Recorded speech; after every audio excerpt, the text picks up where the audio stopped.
नमस्कार, मी श्रुती राहुल बुलेटिनमध्ये आपलं स्वागत करते। महत्त्वाच्या 50 घडामोडींचा आढावा सुपरफास्ट 50 मध्ये घेऊया। धुळे जिल्ह्यातील शिंदखेडा तालुक्यात पावसाची दांडी, पाऊस नसल्याने पिकं धोक्यात, शेतकरी चिंतेत। बीडच्या परळीमध्ये कमी पाऊस झाल्याने पिकांची वाढ खुंटली। परळी तालुक्यात आतापर्यंत 32% पाऊस, शेतकऱ्यांसमोर पुन्हा नवं संकट। नागपूरसह विदर्भात पावसाचा खंड तर तापमानातही वाढ। नागपुरातील तापमान 33 अंशांवर, मोठ्या प्रमाणात उकाडा वाढला। हवामान विभागाकडून हलक्या स्वरूपाच्या पावसाचा अंदाज।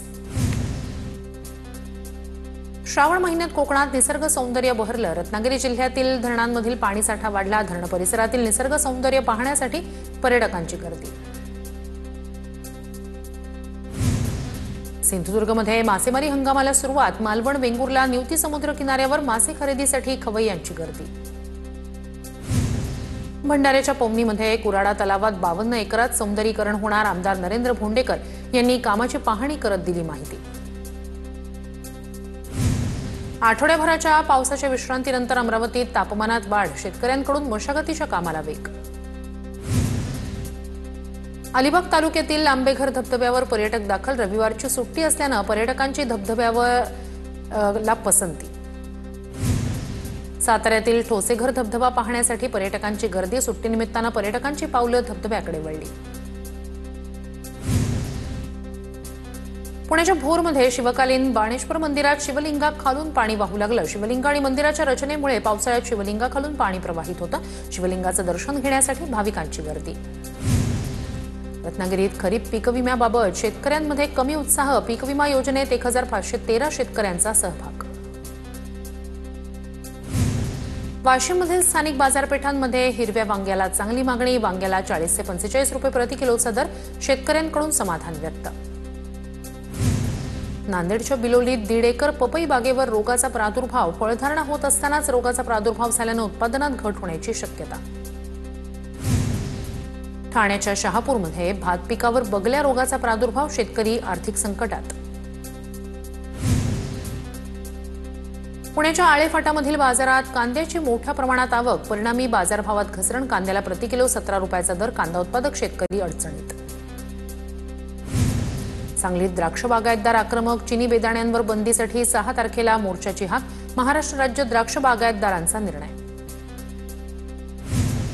सांगलीच्या कृष्णा नदीपात्रात मळीमिश्रित पाणी सोडल्याचा प्रकार समोर। डिग्रस भागातील नागरिकांकडून पर्यावरण मंडळाकडे तक्रार। कोल्हापूरच्या नांदेडीमध्ये माधुरी हत्तीणीच्या परतीसाठी नागरिकांचा कॅन्डल मार्च। माधुरी हत्तीणीला आम्हाला परत द्या, नागरिकांची भावनिक साद। नांदेडी मठातील माधुरी हत्तीणीसाठी खासदार शाहू छत्रपतींचं पंतप्रधान नरेंद्र मोदींना पत्र। हत्तीणीची प्रकृती चांगली असतानाही वनतारात हलवल्याचा आरोप। हत्तीणीला परत करण्यासंदर्भात सूचना देण्याची मागणी। कोल्हापुरात महादेवी हत्तीणीसाठी आयोजित पदयात्रेला उत्स्फूर्त प्रतिसाद। मूक पदयात्रेत लहान मुलांचाही सहभाग। 4 ते 5 हजार नागरिक पदयात्रेत सहभागी। लाडक्या माधुरीला परत आणण्याची मागणी। माधुरीचं आरोग्य आणि रक्षण हाच आमचा एकमेव हेतू। कोल्हापुरातील माधुरी हत्तीणीबाबत अंबानींच्या वनताराचं स्पष्टीकरण। मुंबई उच्च न्यायालयाच्या आदेशांचं पालन करत कार्यवाही। वनतारा प्रशासनाकडून प्रतिक्रिया। पुण्याच्या रांजणगाव महागणपती शाळेचा अनोखा उपक्रम। 1 राखी जवानांसाठी 1 राखी वृक्षांसाठी या उपक्रमाचं आयोजन। मुक्ताईनगरच्या कुऱ्हामध्ये संत बाळूमामा मंदिर प्राणप्रतिष्ठेनिमित्तानं लोट गर्दी। भाविकांचा मोठा जनसागर दर्शनासाठी उसळला। हिंगोलीतील कावड यात्रा। बीडमधील वैद्यनाथ मंदिरात दाखल। श्रावण महिन्यानिमित्तानं दर्शनासाठी भाविकांची मोठी गर्दी।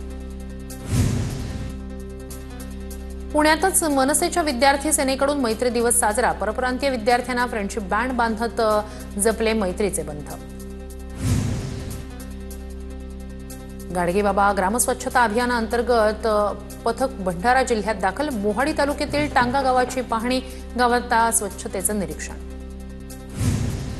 छत्रपती संभाजीनगरमध्ये भारत क्रांती मिशनच्या वतीनं वैमानिक किसान ड्रोनचं उद्घाटन। मंत्री अतुल सावे यांच्या हस्ते उद्घाटन संपन्न। शेतीमध्ये आधुनिक तंत्रज्ञानाच्या वापरानं मदत होणार। अमरावतीत शाळेच्या मुख्याध्यापकाकडून पालकांना दमदाटी. नांदगाव खंडेश्वर तालुक्यातील जिल्हा परिषद शाळेतील घटना. पालकांना दमदाटी करतानाचा व्हिडिओ व्हायरल. पालकांनी मुख्याध्यापकांना उशिरा आल्यानं जाब विचारल्यानंच दमदाटी. वाशिमच्या साखळी जिल्हा परिषद शाळेला संगणक संच भेट. शाळेतील 1067 विद्यार्थ्यांना संगणकीय शिक्षणाची संधी उपलब्ध. वाशिममध्ये मूर्ती निर्मितीच्या कामाला चांगलाच वेग. मूर्तीच्या किमतीही वाढण्याची शक्यता. सांगलीच्या मिरजेत सम्राट दत्त मंदिर गणेशोत्सव मंडळाच्या मूर्तीचं आगमन. हजारोंच्या संख्येनं गणेश भक्तांची उपस्थिती. सुरेश खाडे यांच्या हस्ते बाप्पाचं पूजन. मुंबईच्या काळ्या चौकीच्या महागणपतीचा आगमन सोहळा. आगमन सोहळ्याला गणेश भक्तांची मोठी गर्दी. पुण्याच्या भोरमध्ये ढोलताशांचा सराव सुरू. लाडक्या बाप्पाच्या आगमनासाठी सराव. परिसर दुमदुमून गेला. रत्नागिरी नगर परिषदेकडून 20% कामगार कपातीचा निर्णय. घंटागाडीवरच्या कर्मचाऱ्यांची कपात केल्यानं कचऱ्याचा प्रश्न निर्माण होणार.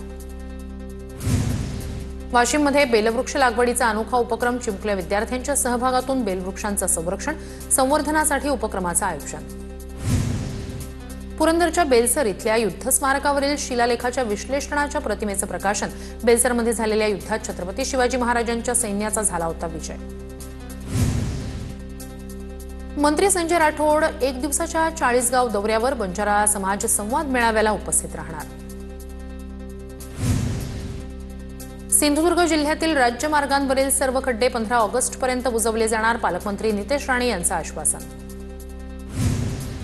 अहिल्यानगरमध्ये मराठा समाजाकडून 2 महिन्यांपूर्वीच लग्न आचारसंहितेचा प्रचार प्रसार व्हावा म्हणून संमेलनाचं आयोजन. वैष्णवी हगवणे प्रकरणानंतर मराठा समाजाचा निर्णय. महादेव मुंडे हत्या प्रकरणी तपासाला वेग. एसआयटी प्रमुख IPS पंकज कुमावत बीडमध्ये दाखल. संपूर्ण तपास गोपनीय ठेवला जाणार. माणखटाव परिसराला दुष्काळमुक्त केल्याशिवाय 2029ची निवडणूक लढणार नाही. ग्रामविकास मंत्री जयकुमार गोरे यांचा संकल्प. पिंपरी चिंचवड महात्मा फुले ज्योतिबा फुले मंडळाच्या सन्मान सोहळ्यात वक्तव्य. इंदापूरमधील भरणेवाडीत दत्तात्रय भरणे यांना शुभेच्छा देण्यासाठी कार्यकर्त्यांची गर्दी. कृषी मंत्री पद मिळाल्यानंतर कार्यकर्त्यांकडून शुभेच्छा देण्यासाठी गर्दी. बीडमध्ये 16 वर्षीय अल्पवयीन शाळकरी मुलीचं अपहरण करत विनयभंग. नेकनूर पोलीस स्टेशन हद्दीतील घटना. मुलीला जीवे मारण्याची धमकी. पोलिसांकडून अधिकचा तपास सुरू. नागपूरमध्ये देह व्यापार रॅकेटचा पर्दाफाश. 3 आरोपींना सामाजिक सुरक्षा विभागाच्या पथकाकडून अटक. 1 लाख रुपयांचा मुद्देमाल जप्त. सिंधुदुर्गमध्ये बेकायदेशीरपणे बंदुका बाळगल्याप्रकरणी कुडाळ पोलिसांची मोठी कारवाई. 3घांना ताब्यात घेत 1 लाखाहून अधिकचं साहित्य तसंच गवा, रेड्याचं आणि हरणाचं शिंगही जप्त. सोलापुरातील करमाळ्यात टाकळीमध्ये घरफोडी. 2.5 लाख रुपयांचा मुद्देमाल चोरीला. अज्ञात चोरट्याविरोधात करमाळा पोलिसात गुन्हा दाखल. वाशिममध्ये पिकअपची 2 दुचाकींना धडक. अपघातात 2घांचा मृत्यू. 2 गंभीर जखमी. कारंजा दारव्हा मार्गावरील घटना.